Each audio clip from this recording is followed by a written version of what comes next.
David. time publishing this stuff and letting the world know how dangerous you people are. David, come get the food box from me then. Don't come get it from Matt. Come get it from me.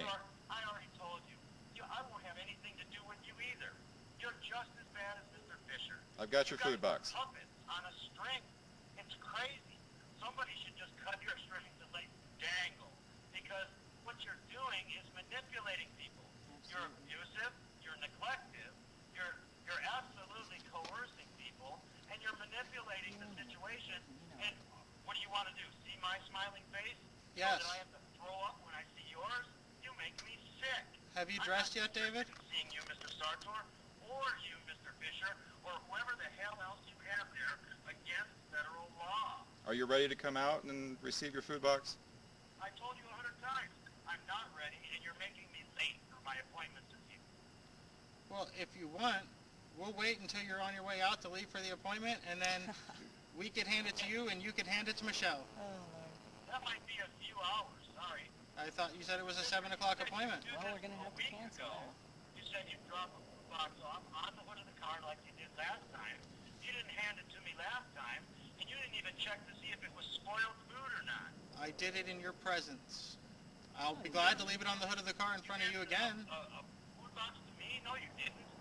Sir, you, Michelle, were out here with the Peoria Police that day.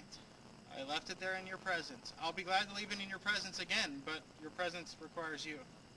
Mr. Fisher, you know what? I'd rather go hungry and get an answer to what the hell was going on here today when people showed up at my door, and I'd like to know who these people you have with me now are, and that, I'm sorry, sir, is just a violation of my privacy. Well, come on out and I'll explain it to you. I don't have anything to do with it. Mathew, come on. In fact, if I Okay. see you walking down the street, I'm not going to stand out here all day. If we want to get this release signed, I'll sign it or fill it out or whatever, and we'll get that taken care of, and then we won't have this problem. David, are you wanting us to leave with your food box now, or would you like to accept your food box? How many times does somebody have to say it? I want you to leave it with Michelle. We're not going to do that. Oh, well, that's a shame. All right, then it's your choice. No, it's your choice. We'll leave it with you, or not. I'm too busy for this shit, man. You guys are ridiculous. You're crazy.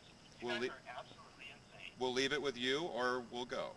One of the two. Oh, all right, well, I guess you made your choice then. No, you've made it. You've made it. Which choice is it? No, you said to release it to us. He's given you instructions how he wanted to receive I'm it. listening to him. Oh, well, okay. You know, I guess you can't do something that any normal person could do. It's amazing.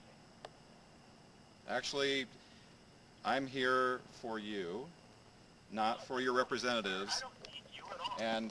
and the food box is for you. I'd be a much happier person if you were completely out of my life. Why don't you just leave me alone? You're antagonizing me. No, I'm here to provide a service. We're giving you a food box, David. That's not a service. I asked you to leave it with somebody, and if you can't do that, then you're not capable of doing that. It's your food box, though. It's not theirs.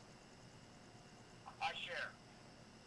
Well, then, it's your choice to share, but you can share with them. I don't share with them. Hey, Mr. Sartor, let me explain something to you. Are you rolling there, Julie? Yes. Yes, they're always wrong. Okay, I want some facial shots of Mr. Sartor and Mr. Fisher. You know, there's a man one time, and he died, right? He thinks he's lived a pretty good life. He's made a few mistakes. And so he's convinced he's going to heaven. He gets there, and it's not the story is like really he expected it was, okay? Are you with me, Mr. Sartor? Actually, David, I'm here to deliver a food box, not listen to a story. Okay, well, leave it with Michelle, and it'll be No, delivered. I'm going to leave it with you, or we're going to go. Alright, well, this is getting nowhere. There's these two doors, and one of the doors cracks open, and he goes in. There's a banquet table as long as the eye can see, and on it is every food he's ever imagined in his life, everything that he loves, exactly the way like his mom cooked it.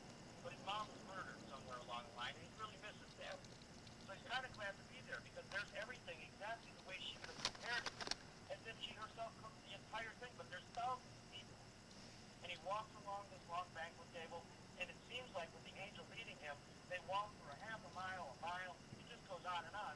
Finally, there's an empty chair, and he's like, Well, for whatever reason, he doesn't sit down, Norman.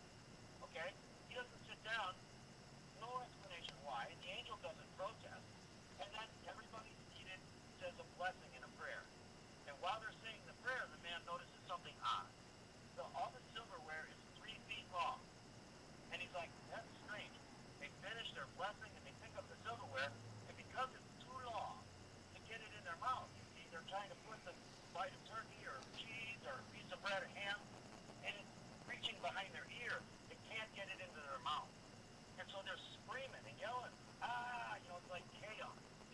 inside the closet here now.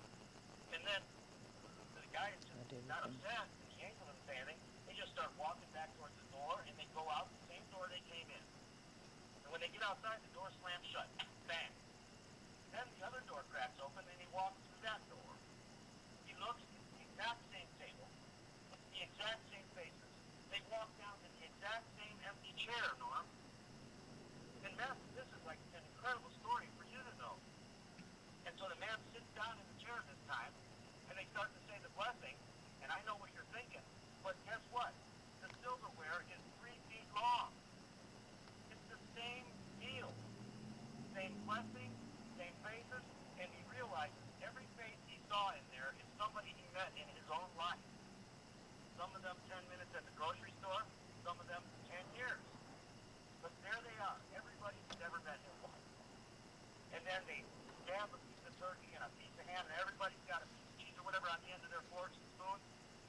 And instead of it being chaos, they reach across the table and put it in the mouth of the person across from them.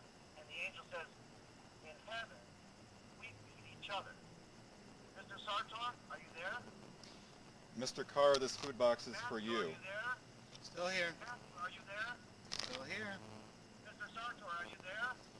Mr. Carr, this food box is for you. Mr. Sartor, I'm asking you. Am I talking to you? I don't know if I'm talking to you or some stranger you brought me. Is that Mr. Sartor? Mr. Carr, this food box is for you. Mr. Sartor, is this you speaking? Okay, we're gonna leave now, David. Are you there? Is that you speaking, Matthew? David, should I leave? About the angel and the heaven and hell. Mr. Sartor, Mr. Fisher, take your food box, shove it up your ass, and go to hell. Okay. That sounds like a refusal. Sounds like a refusal to me. Sounds like you guys like to make it impossible. Still unidentified. I would love to get that license plate, though, John. Here.